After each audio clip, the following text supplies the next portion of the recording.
जिंदाबाद साथियों। महाराष्ट्र का जो आरोग्य हक अभियान चल रहा है इस समय, उसमें हम आपको ये जानकारी देना चाहते हैं कि जो महाराष्ट्र का बजट है वो बहुत ही कम है।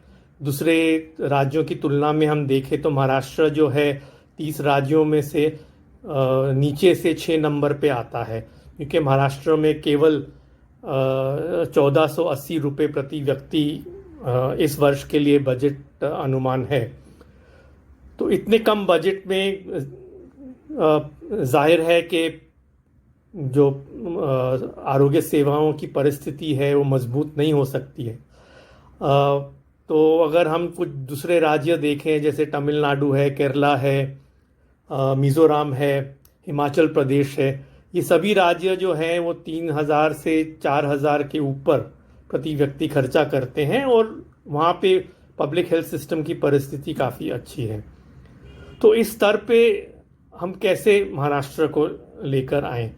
इन्वेस्टमेंट बहुत ज़रूरी है। महाराष्ट्र केवल 0.5% जो है अपनी जो आय है उसका खर्चा करता है स्वास्थ्य के ऊपर, और इतने खर्चे में एक मजबूत पब्लिक हेल्थ सिस्टम नहीं चल सकता है।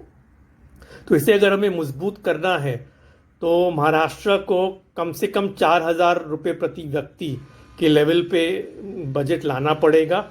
उसका मतलब ये है कि 91,000 करोड़ रुपए टोटल बजट होना चाहिए महाराष्ट्र का, अगर हम एक अच्छा हेल्थ केयर सिस्टम जैसे तमिलनाडु में है या केरला में है या मिज़ोरम में है, सिक्किम में है, अगर हम उस प्रकार का हेल्थ केयर सिस्टम बनाना चाहें।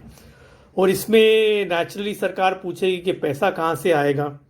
अगर हम जो महाराष्ट्र राज्य की रेवेन्यू की परिस्थिति देखें तो साफ नज़र आता है कि महाराष्ट्र राज्य जो है वो नीचे से 9 नंबर पे है, जो total per capita revenue collection है, तो बहुत ही कम है दूसरे राज्यों के तुलना में।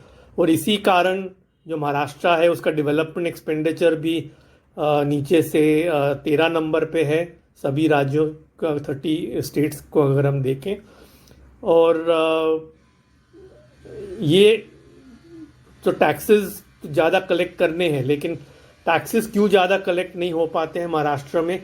क्योंकि उसका मुख्य कारण है कि जो अगर हम जैसे तमिलनाडु का राज्य देखें तो वो जो अल्कोहल है उसमें जो उनका कलेक्शन होता है वो महाराष्ट्र से कम 3 गुना ज़्यादा है प्रति व्यक्ति, जो अल्कोहल के द्वारा टैक्सेस जो स्टेट एक्साइज है और वैट अल्कोहल पे जो वो कलेक्ट करते हैं।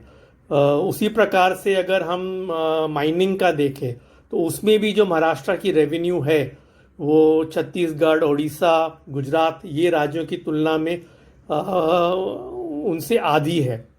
ये जो राज्य हैं वो 2 गुना प्रति व्यक्ति माइनिंग से रेवेन्यूज़ कलेक्ट करते हैं। तो इसी प्रकार से और भी ज़रिए हैं जिनसे ज़्यादा रेवेन्यू उपलब्ध हो सकता है। तो महाराष्ट्र एक हाईली डेवलप्ड स्टेट है और इतना मुश्किल नहीं है महाराष्ट्र के लिए कि इस प्रकार के रिसोर्सेज उपलब्ध कराना और स्वास्थ्य जैसे क्षेत्र को मजबूत बनाना। शुक्रिया।